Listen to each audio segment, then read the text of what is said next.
Pode aplaudir a Jesus aí no seu lugar. Glória a Deus. Bênção, privilégio, honra para mim nessa manhã poder compartilhar. Esse evento sempre nos abençoou tanto como cidade, sempre bebendo. Quando recebi o convite, confesso que fiquei muito honrado de poder falar e participar. Obrigado, pastor Jeremias, cada pastor da casa. Glória a Deus. Meus irmãos, tenho essa incumbência de estar ali agora na Lagoinha Matriz. Temos 1 ano e 10 meses de transição. Foi no dia 11 de dezembro de 2022, num culto onde ninguém sabia, nem mesmo o pastor Márcio, da transição. E de lá para cá tem sido emocionante, né, pastor? Glória a Deus. Todos os dias, quando vou para casa, eu imagino, penso, falei, meu Deus, como que ele deu conta? 50 anos no mesmo púlpito, pregando. Mas o Senhor tem nos dado graça. Sou casado com a Isa, sou pai de 4 filhos, do Luca, da Lara, da Lia e da Live. A Live é um testemunho. Há 1 ano e 5 meses atrás, ela com 3 meses de vida, ela foi acometida com uma bronquiolite aguda, somada de uma bactéria. Eu vi a minha filha morta, com falência respiratória, quando eu chego para visitá-la, e também com uma falência renal. E foram 21 dias de muitos milagres, de muita experiência com o Senhor. E até que na última semana Deus falou assim comigo, não é ela que está sem ar, é a igreja que está sem ar. E foi experiências sem fim, né? Não estou aqui para contar o meu testemunho, estou aqui para pregar o evangelho, a palavra. Mas foram dias marcados de muita experiência minha e da minha esposa. E o nosso Deus é um Deus de milagres, amém? Glória a Deus. Sem mais delongas, queria que os irmãos abrissem a palavra no livro de Atos, capítulo de número 6.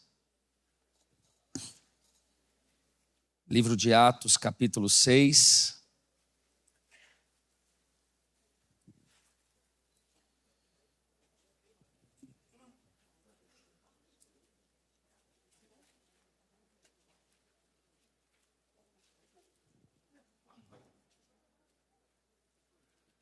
A partir do verso 1 ao verso 7.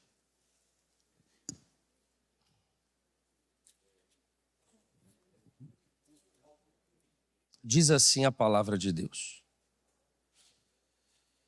Naqueles dias, crescendo o número de discípulos, os judeus de fala grega, entre eles, queixaram-se dos judeus de fala hebraica, porque suas viúvas estavam sendo esquecidas na distribuição diária de alimento. Por isso, os 12 reuniram-se todos os discípulos e disseram, não é certo negligenciarmos o ministério da palavra de Deus a fim de servir às mesas. Irmãos, escolham entre vocês 7 homens de bom testemunho, cheios do Espírito e de sabedoria. Passaremos a eles essa tarefa e nos dedicaremos à oração e ao ministério da palavra. Tal proposta agradou a todos. Então escolheram Estevão, homem cheio de fé e do Espírito Santo, além de Filipe, Prócoro, Nicanor, Timon, Pármenas e Nicolau, um convertido ao judaísmo proveniente de Antioquia. Apresentaram esses homens aos apóstolos, os quais oraram e lhe impuseram as mãos. Assim, a palavra de Deus se espalhava. Crescia rapidamente o número de discípulos em Jerusalém e também um grande número de sacerdotes obedecia à fé. Curve a sua cabeça por um instante, vamos orar. Pai, que privilégio para mim e para os meus irmãos numa manhã de uma quarta-feira estarmos disponíveis à tua palavra. A minha oração é que nessa manhã o Senhor nos tome com a tua vontade. Eu oro para que salte aos olhos de cada um dos meus irmãos, pastores e líderes nessa manhã, a revelação tão clara da tua vontade por meio da tua palavra. Nós não estamos aqui simplesmente porque somos líderes, porque somos pastores, porque somos evangélicos. Não. Nós estamos aqui primeiramente porque reconhecemos a nossa dependência ao Senhor e amamos a tua palavra. Que o Senhor fale aos nossos corações e desde já nós devolvemos somente a ti, Jesus, toda a honra e toda a glória dessa palavra, dessa manhã e de toda a nossa vida. Nós oramos no nome de Jesus. Amém e amém. Eu quero falar nessa manhã sobre decisões espirituais. Decisões espirituais. Bom, não é segredo para todos nós que somos pastores que é Deus quem dá o crescimento da igreja. Não é segredo para mim e para você, pois a palavra de Deus ela nos mostra exatamente os passos que um pastor, que um líder deve fazer em tudo que está associado à sua vocação, ao seu chamado, ao seu envolvimento eclesiástico. A Bíblia fala sobre humildade de coração, a Bíblia fala sobre sermos bíblicos, cristocêntricos, a Bíblia fala sobre tomarmos cuidados com os lobos, com o falso ensino, com as falsas doutrinas. A Bíblia, ela relata para todos nós, pastores e líderes, um combo de critérios para que eu e você, além de fazer a vontade do Senhor, também possamos colher daquilo que é dele, daquilo também que é para a glória dele. Isso não é diferente na igreja do primeiro século, desde o seu início. Uma vez agora, eles cheios do Espírito Santo, com a certeza de que Jesus era o Filho de Deus. Você acredita junto comigo que antes de Jesus ser crucificado, ser ressurreto dentre os mortos, quando muitos gritaram crucificam, havia uma dúvida se verdadeiramente ele era o Filho de Deus. E quando ele morre naquela cruz e automaticamente ao terceiro dia, ele ressuscita dentre os mortos, não há mais dúvida de que ele era o Filho de Deus. Ou seja, a igreja do primeiro século, ela começa com essa certeza, com a certeza de que Jesus era o Filho de Deus, e não apenas com essa certeza, também somada à descida do Espírito Santo. Agora, eles não tinham apenas a certeza de que Jesus era o Filho de Deus, mas agora também eles tinham sido empoderados, cheios do Espírito Santo, e a igreja cresce. Óbvio, a igreja cresce. Por quê?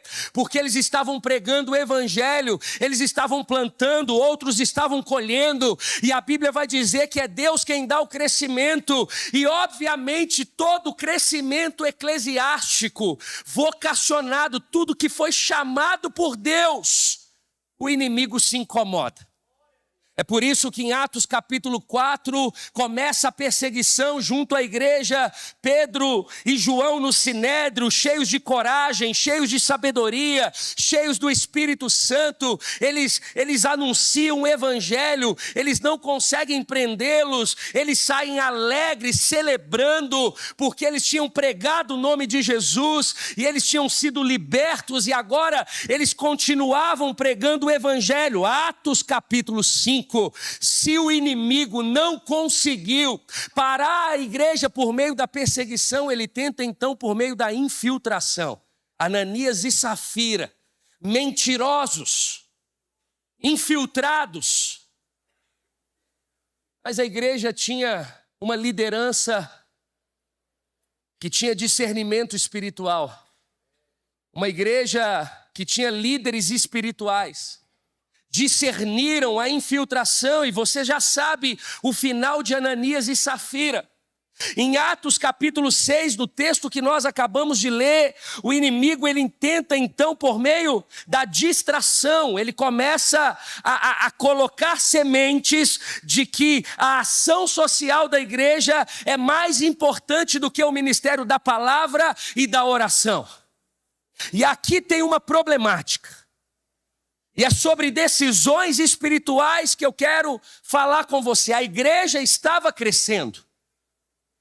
O texto vai dizer, naqueles dias, crescendo o número de discípulos, os judeus de fala grega entre eles queixaram-se dos judeus de fala hebraica. Primeiro ponto, todo crescimento virá acompanhado de situações a serem sanadas. O mesmo verso que diz que a igreja estava crescendo, traz uma problemática. As viúvas de fala grega estavam queixando das viúvas de fala hebraica. Todo crescimento, ele vem somado de situações a serem sanadas.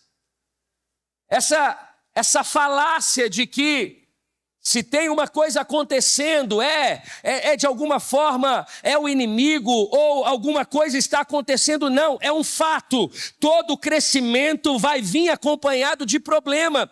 E a questão não é ter problema e não ter problema. Não é ter situações a serem sanadas ou não ter situações a serem sanadas. Mas é como sanar essas situações. Porque os problemas eles terão. Nós teremos problema com liderança. Nós teremos problemas com irmãos da igreja, nós teremos problemas com administradores da igreja, queríamos não ter, mas o texto está dizendo que, paralelo ao crescimento, existem sim situações a serem sanadas.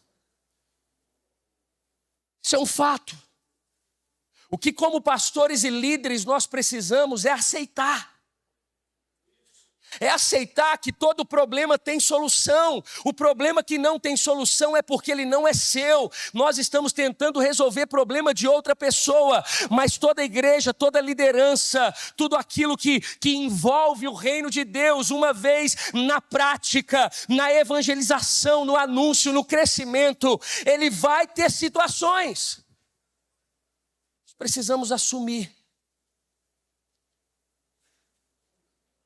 Nós não fomos chamados para administrar problemas, mas para resolvê-los.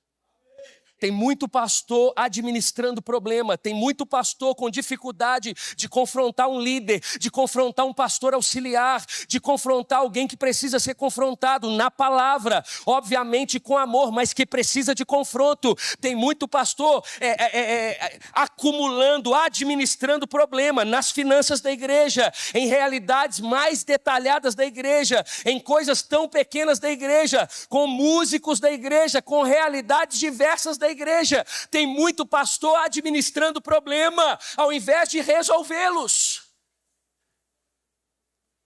Toda situação precisa ser sanada. Ela faz parte do crescimento. Faz parte. Isso é um fato.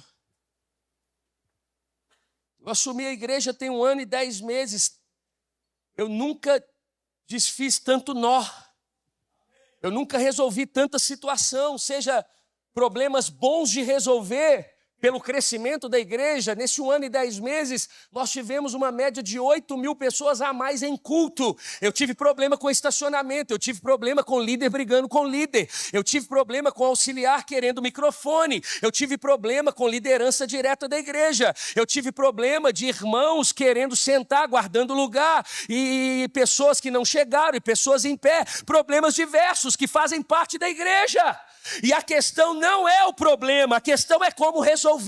A questão é como líderes termos a ousadia, a sabedoria do Espírito Santo para resolver. O texto vai dizer que um pequeno problema se acometeu na igreja do primeiro século.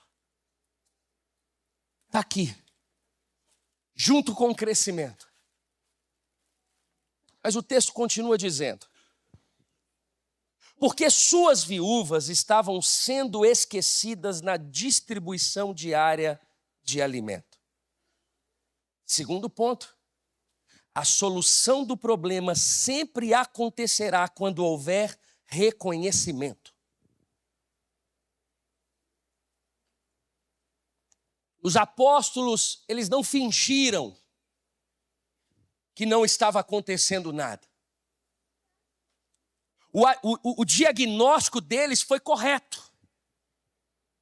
Está acontecendo, e o que está acontecendo? As viúvas de fala grega estão se queixando. Por quê? Porque a distribuição diária de alimento, alguma coisa falhou na logística. Alguém falhou, a igreja falhou. Se ela é responsável em alimentar as viúvas, tem uma situação. Os apóstolos, eles não passaram pano. Eles não jogaram de lado. Eles reconheceram que tinha uma problemática, pequena ou grande, vai da nossa interpretação, mas era uma situação que poderia gerar uma situação grande dentro da igreja. Eles reconheceram. É tão difícil para nós, como pastores e líderes, reconhecer, não, eu falei com você, eu fui muito duro com você, eu não deveria ter exposto você na frente de todo mundo, eu não deveria ter feito no meio da reunião, não, eu realmente esqueci, eu coloquei na minha agenda, mas esqueci, eu realmente falei com você, eu falei que eu iria te ajudar e não te ajudei, eu falei que levaria para você algo e não levei. Reconhecimento. Crescimento, a colheita, está diretamente ligada ao reconhecimento do líder, do pastor, dos seus erros, das suas falhas. O texto está dizendo que eles cresciam, enquanto cresciam tinham problemas, ponto. E o texto vai dizer que eles diagnosticaram o problema, qual é? As viúvas estão sendo esquecidas. Um parêntese e uma pergunta para mim e para você. Será que diante de realidades que você tem esquecido na sua igreja, tem impedido o crescimento ou a colheita dela? Esquecimento de um discipulado, esquecimento de um líder, esquecimento de uma área da igreja, esquecimento de um investimento no Kids, um esquecimento de uma honra maior ao presbítero, ao obreiro, ao pastor auxiliar, enfim. Uma falta de honra, uma falta de abraço, uma falta de diálogo, uma falta de conversa, uma falta de acesso, acessibilidade, uma falta de resposta no WhatsApp, uma falta de contato, uma falta de empatia, uma falha. Entende que eles estavam colhendo todo dia, ia sendo acrescentados que iam sendo salvos todos os dias. Eles estavam crescendo, vivendo livramentos, o diabo tentando por meio da perseguição, o diabo colocando pessoas dentro da comunidade local. E eles continuando crescendo. Um dos impedimentos da colheita é a nossa soberba, é a nossa altivez, é o nosso orgulho de não reconhecer as nossas falhas. Eles fizeram um diagnóstico. E o texto continua dizendo: por isso, os 12 reuniram-se todos os discípulos e disseram: não é certo negligenciarmos o ministério da palavra de Deus a fim de servir às mesas. Irmãos, escolham entre vocês 7 homens de bom testemunho, cheios do Espírito e de sabedoria. Terceiro ponto. Reconheça suas prioridades e peça ajuda. O que só você pode fazer? E o que você está fazendo que todo mundo pode fazer? Isso também está diretamente ligado à nossa colheita. isso também está diretamente ligado ao nosso crescimento. Seja ministerial, seja eclesiástico, seja em todas as áreas da nossa vida, seja você como homem, você como marido, você está terceirizando com o filho, com a esposa, aquilo que só você pode fazer e aquilo que todo mundo pode ajudar, você está pegando para fazer, está centralizando para fazer. Os apóstolos, eles definiram a prioridade. Olha, ok, identificamos a falha.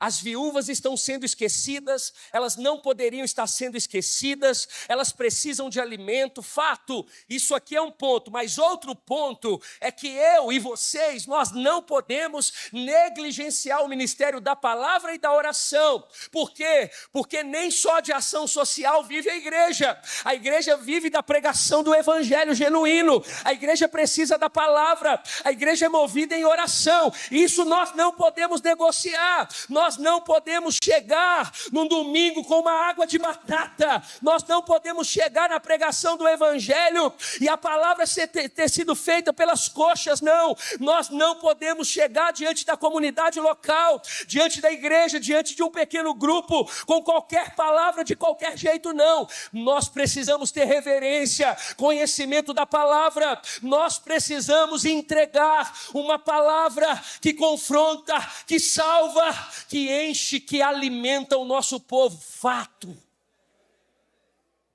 Mas isso não quer dizer que não tenha problemas. Vamos pedir ajuda.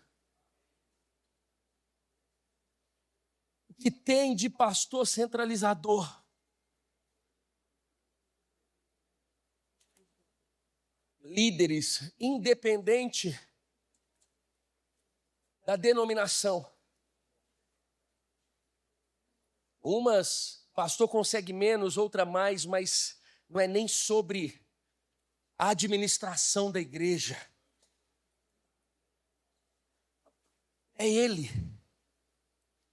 Ele quer estar em tudo. Ele quer saber de tudo.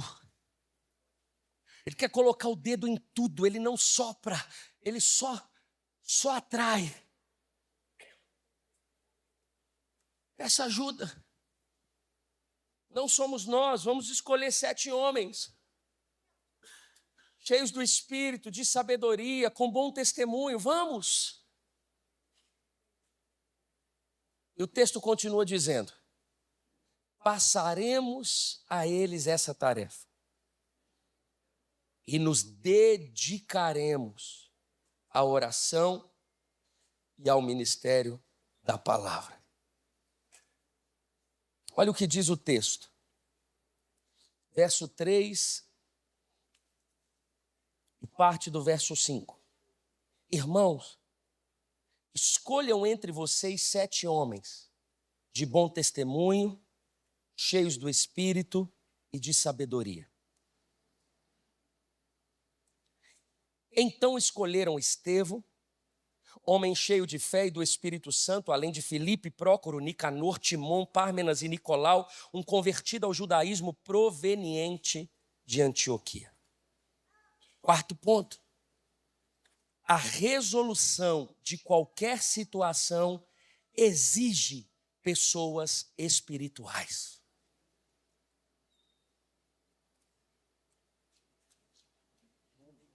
É interessante, irmãos, porque se fosse eu nessa história, eu falaria, quem pode levar a cesta básica?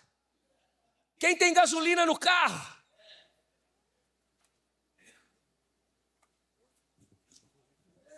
Qualquer um. Pastor, mas ele está em pecado, mas não tem problema, é só levar. Ele não vai ter contato, ele só vai levar. Pastor, mas não tem problema ele servir. Pastor, a área que ele está, irmãos, tudo que envolve igreja Tudo que envolve áreas da igreja exige homens e mulheres espirituais. Não há diferença para mim que está aqui e daquele irmão que está lá na mesa de som, dos nossos músicos que estão aqui ministrando. Não há diferença, há uma exigência da palavra de Deus, que o nosso coração esteja no Senhor, que sejamos homens e mulheres cheios de sabedoria, que sejamos homens cheios do Espírito Santo. O texto está dizendo... Tem muito pastor tentando resolver problemas com pessoas que não têm nada de espirituais.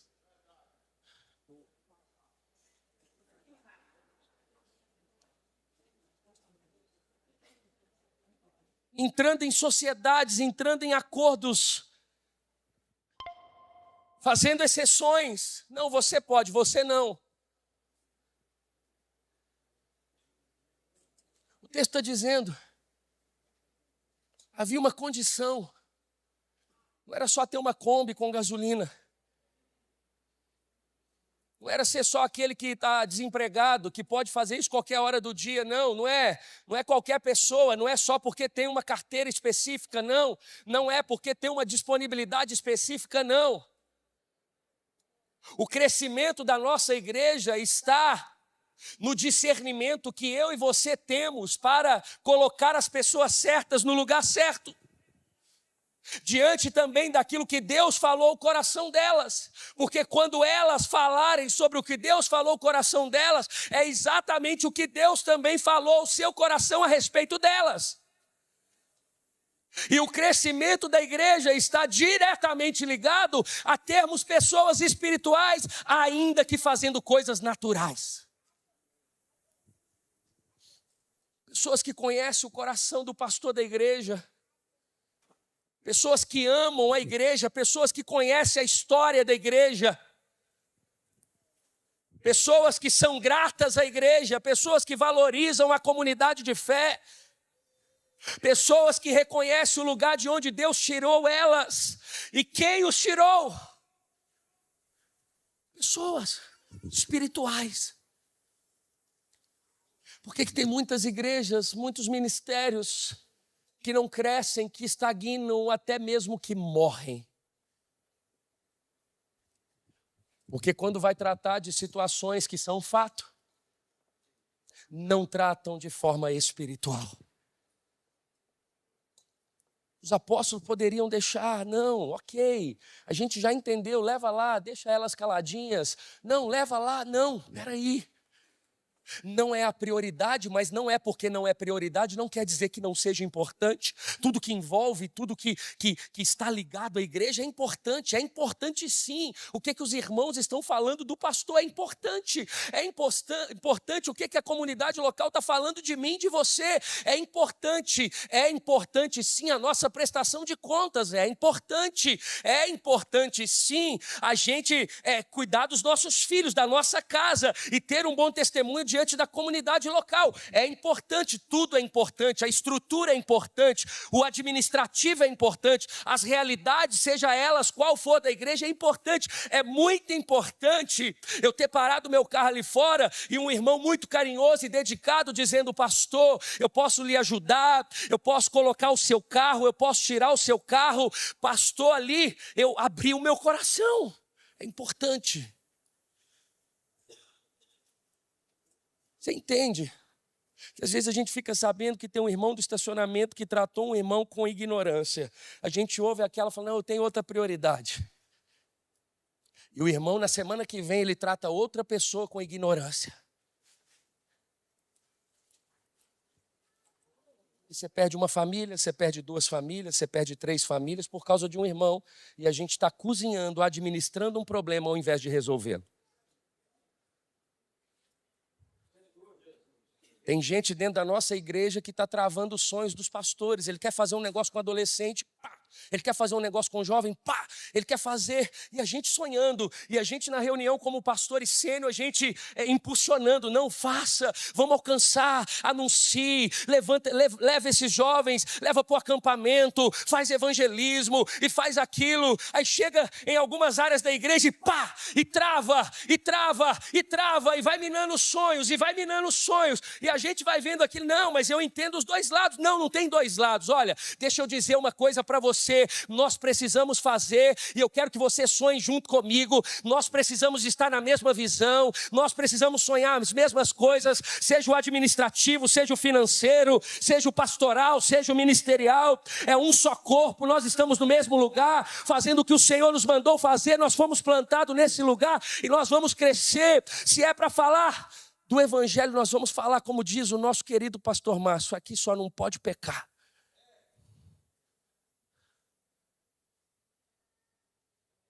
O texto continua.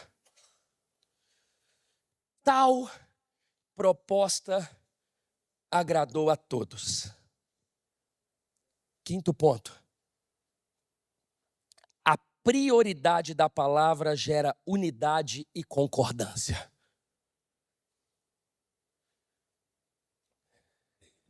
Eles disseram, não é certo negligenciarmos o ministério da palavra de Deus e da oração a fim de servir às mesas. Os irmãos viram a prioridade dos apóstolos.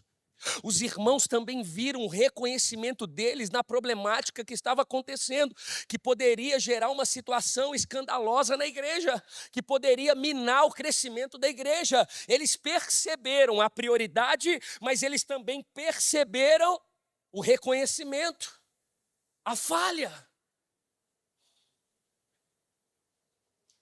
Mas o texto vai dizer que tal proposta agradou a todos. Porque a prioridade da palavra gera unidade e concordância. Todo líder, todo pastor que prioriza a palavra, que prega e maneja bem a palavra, que conhece a palavra, certamente não é o lugar que ele gera maior autoridade. Agradou a todos. Eu cuido em Belo Horizonte de 68 igrejas, 68 lagoinhas dentro de Belo Horizonte. Inclusive era reunião agora.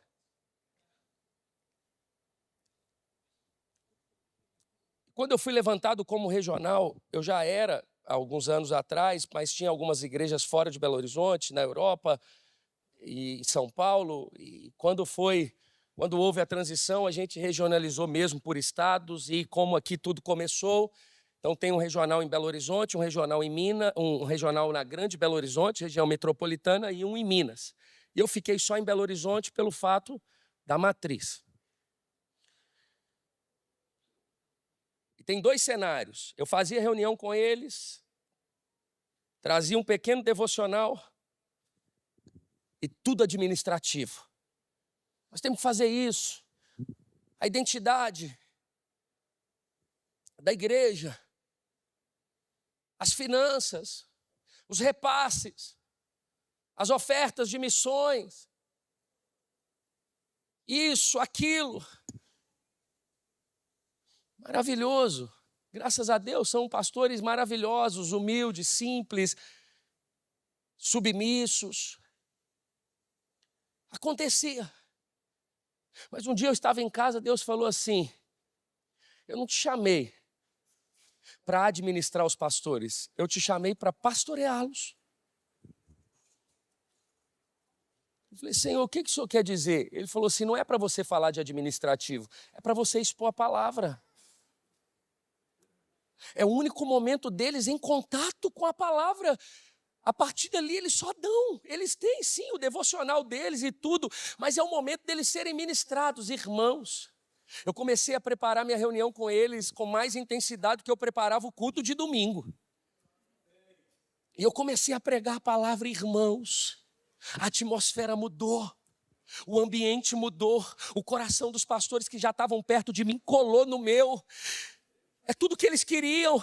5 minutos faltando a reunião, eu falei, irmãos, não vamos esquecer disso, disso e disso, amém? Tudo certo, mas reuniões pastorais, muita oração, muita palavra, muita concordância um com o outro, exposição das escrituras, o coração deles colaram no meu, a igreja deles começaram a crescer mais, a administração deles começou a se organizar mais, o financeiro deles, a entrada, a arrecadação da igreja deles começaram a aumentar. Por quê? Porque a prioridade da palavra gera isso, a concordância. É por isso que todos agradaram.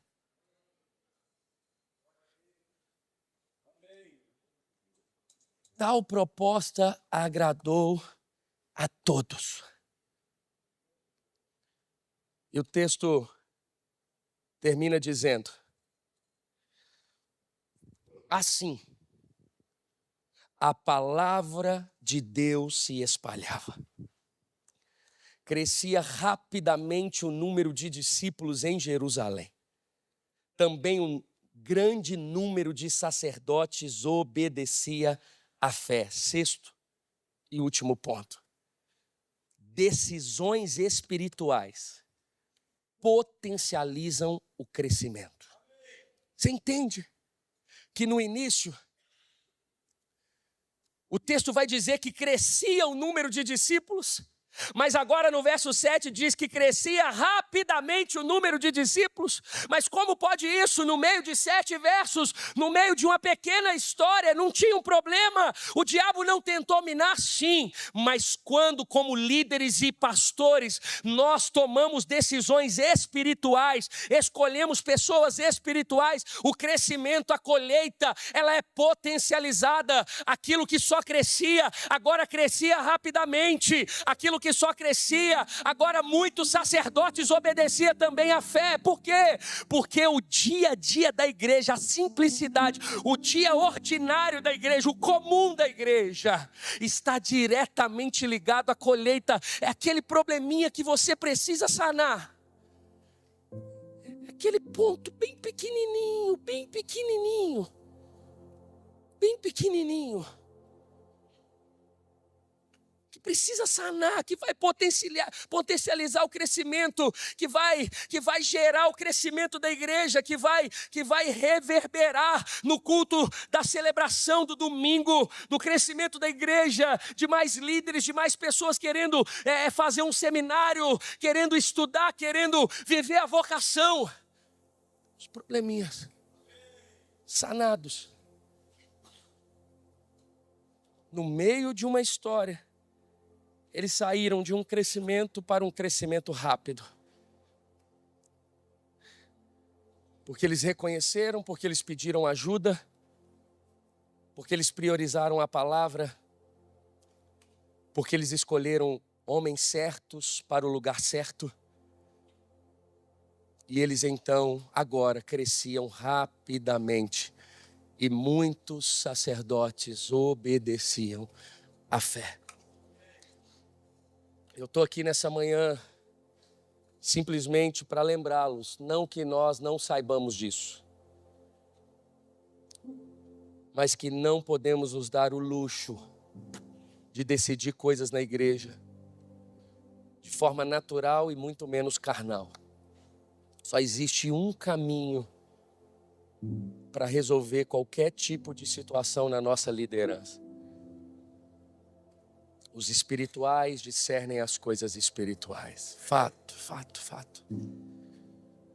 Queremos crescer, queremos colheita, não apenas numérica, de irmãos, de pessoas, de novas congregações, mas pessoal, crescimento na paz do coração, crescimento orgânico no casamento, na paternidade, na maternidade. Está resolvendo o problema com o filho, achando que a gente é só pai, e a gente esquece que a gente também é líder espiritual. Não dá para a gente fazer mais nada na nossa vida no âmbito natural e carnal. Tem coisas que são naturais, sim, mas a resolução delas passa pelo crivo do Espírito Santo. Pode, não pode, vou, não vou, invisto, não invisto, chamo, não chamo, é ele, não é? Compro, não compro, falo, não falo, se falo, o que falo? De qual forma falo? Onde falo? Qual é o lugar de falar? Vou orar por uma oportunidade, Deus vai me dar essa oportunidade de conversar com meu líder, com meu liderado. O que o Senhor quer, Pai? Fala. Deus disse quem seriam os homens. Deus mostrou para os apóstolos como resolver o problema. Impulsionou no coração dos apóstolos a prioridade das Escrituras. E o que acontece? Tudo que é resolvido de forma espiritual potencializa o crescimento. E que assim seja. Quantos entendem essa palavra nessa manhã? Levante as suas mãos, quero fazer uma oração por você. Pai, nós estamos aqui nessa manhã.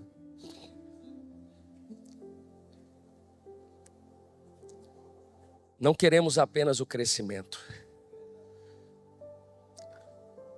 Nós queremos viver todos os processos. E dentre eles tem várias problemáticas. E não é sobre ter ou não ter, é sobre como resolver. Se o Senhor nos chamou para essa obra, o Senhor vai nos ajudar. O Senhor vai nos dar discernimento, o Senhor vai nos dar sabedoria. A voz do Espírito vai ecoar no nosso coração, vai gritar. Eu oro, Senhor, para que todo líder, para que todo pastor nessa manhã consiga discernir de uma forma tão prática aquilo que o Senhor deseja fazer neles e através deles. Nós não aceitamos com que o inimigo mine, toque na nossa liderança, nas áreas talvez mais comuns da nossa igreja. Não. Pelo contrário, nós não seremos omissos, nós não seremos covardes, nós não seremos altivos, não. Nós não seremos orgulhosos, não. Nós falhamos e reconhecemos. Nós temos uma responsabilidade na palavra e vamos exercê-la com piedade, com devoção, com responsabilidade. Mas tudo aquilo que o Senhor confiou nas nossas mãos, nós vamos fazer de forma espiritual. Seremos cirúrgicos, pontuais. Seja numa conversa simples com o filho, de uma notícia que a mãe passou diante de um fato na escola. Nós não vamos procrastinar. Não. Nós vamos sentar no mesmo dia. Nós não vamos dormir com situações a serem sanadas no casamento. Nós vamos resolver se queremos o crescimento, se queremos colheita no matrimônio. Nós vamos resolver de forma espiritual. Se tiver que pedir perdão, vamos. Se tiver que liberar perdão, vamos. Nós vamos liberar o nosso coração para a nossa liderança. Perdoar, pedir perdão se necessário, mas não seremos travas do crescimento de lugar nenhum. Pelo contrário, seremos um canal desobstruído em tuas mãos. Nós selamos essa palavra, Senhor, e devolvemos a Ti toda honra e toda glória, no nome de Jesus. Amém e amém. Que Deus abençoe, irmãos.